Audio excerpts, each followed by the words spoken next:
This channel does not promote any violent, harmful, or illegal activities. All content provided by this channel is meant for an educational purpose only. এই মুহূর্তের বড় খবর, সন্দীপ ঘোষকে নিয়ে শিয়ালদা আদালতে CBI.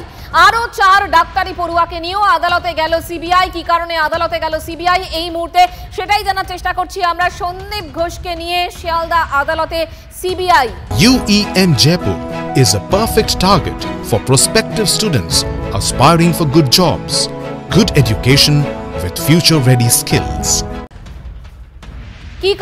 কি কারণে সিবিআই এর এই আদালতে যাওয়া সন্দীপ ঘোষকে নিয়ে জানবো। আমাদের সঙ্গে রয়েছেন আমার সহকর্মী সুজয় পাল। সুজয়, দেখো, যেটা আমরা সিবিআই সূত্রে এবং আদালত সূত্রে জানতে পারছি যে সন্দীপ ঘোষের পলিগ্রাফ টেস্টের জন্য তাকে নিয়ে যাওয়া হয়েছে এবং পলিগ্রাফ টেস্টের জন্য সন্দীপ ঘোষের পলিগ্রাফ টেস্টের জন্য ইতিমধ্যেই সিবিআইয়ের তরফ থেকে আদালতে বিচারকের কাছে এসিজেএম শিয়ালদা তার কাছে লিখিত আবেদন করা হয়েছে এবং সিবিআই চাইছে আজকেই সেটা নিয়ে শুনানি হোক, অর্থাৎ সন্দীপ ঘোষের সম্মতি নেওয়ার যে বিষয়টা, তার কারণ পলিগ্রাফ টেস্টের ক্ষেত্রে যার পলিগ্রাফ টেস্ট করা হয় তার সম্মতি প্রয়োজন, সেই সম্মতিটাও তারা আজকে নিতে চাইছেন।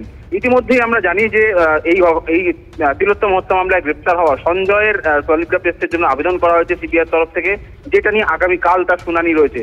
ফলে এবার সন্দীপ ঘোষের পলিগ্রাফ টেস্টের আবেদন সেটা কিন্তু যথেষ্ট গুরুত্বপূর্ণ এবং আদালত সূত্রে যেটা জানা যাচ্ছে তার সেক্ষেত্রে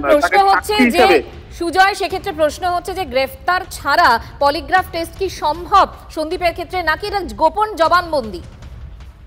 দেখো, আমরা আদালতে আইনজীবীদের সঙ্গে কথা বলেছি। আদালতে আইনজীবীরা বলছেন যে সাক্ষী হিসেবেও পলিগ্রাফ টেস্ট করা যায়। কিছু কিছু ক্ষেত্রে এরকম বিধান রয়েছে যে সাক্ষী হিসেবে যদি কোনো সাক্ষীর বয়ানের ক্ষেত্রে তদন্তকারী সংস্থার মনে হয় যে তিনি সত্য লুকানোর চেষ্টা করছেন বা সঠিক তথ্য দিচ্ছেন না, এবং এই ধরনের গুরুত্বপূর্ণ একটি মামলায় যেখানে প্রমাণ লোপাটের একটা অভিযোগ বিভিন্ন জায়গা থেকে প্রথম থেকেই আসছে ঘটনাস্থল নিয়ে, এবং যেখানে ঘটনা ঘটেছিল সেখানে প্রমাণ লোপাটের অভিযোগ আসছে, সেক্ষেত্রে সন্দীপ ঘোষের বয়ানটা তদন্তকারীদের কাছে অত্যন্ত গুরুত্বপূর্ণ, কিন্তু বয়ানে তারা সন্তুষ্ট হতে পারছেন না। ইতিমধ্যে আমরা দেখেছি যে 6 দিন তাকে জিজ্ঞাসাবাদ করা হচ্ছে, প্রত্যেক দিনই 10 ঘন্টা বেশি সময় জিজ্ঞাসাবাদ করা হচ্ছে, কিন্তু তারপরেও সিবিআই তাকে জিজ্ঞাসাবাদে সন্তুষ্ট নয়। তাই তারা এইবার পলিগ্রাফ টেস্টের মাধ্যমে তারা নিশ্চিত হতে চাইছেন সন্দীপ ঘোষ তদন্তকারীদের বিভ্রান্ত করছেন নাকি সঠিক তথ্য দিচ্ছেন। এবার দেখার যে বাকি 4 পড়ুয়ার ক্ষেত্রে কি ভাবনা সুজয়?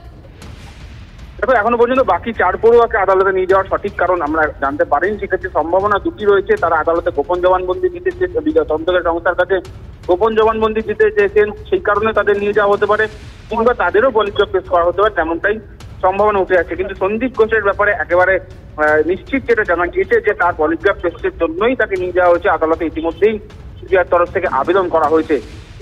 ফলে প্রথম থেকে যে জায়গা দ্বন্দ্ব ছিল যে সন্দীপ ঘোষ সত্য লুকাচ্ছেন, সেই বিষয়টি কিন্তু প্রশ্ন সামনে উঠে আসে। এবার দেখার সন্দীপ ঘোষ পলিগ্রাফ টেস্টের জন্য সম্মতি দেন কিনা, তার কারণ এক্ষেত্রে নিয়ম রয়েছে যার পলিগ্রাফ টেস্ট করা হবে তাকে আদালতে বিচারকের সামনে সম্মতি দিতে হবে। অর্থাৎ এই মুহূর্তে সিবিআই সন্দীপ ঘোষকে নিয়ে আদালতে একই সঙ্গে 4 ডাক্তারি পড়ুয়া যারা তিলোত্তমার সঙ্গে সেই দিন, অর্থাৎ যেদিন ঘটনা ঘটে 9 তারিখ, তার আগের দিন রাত্রেবেলা নাইট ডিউটিতে ছিলেন, সেই 4 পড়ুয়াকে নিয়েও যাওয়া হয়েছে আদালতে। কি কারণ, কি বৃত্তান্ত, অবশ্যই আমাদের নজর থাকবে সেদিকে।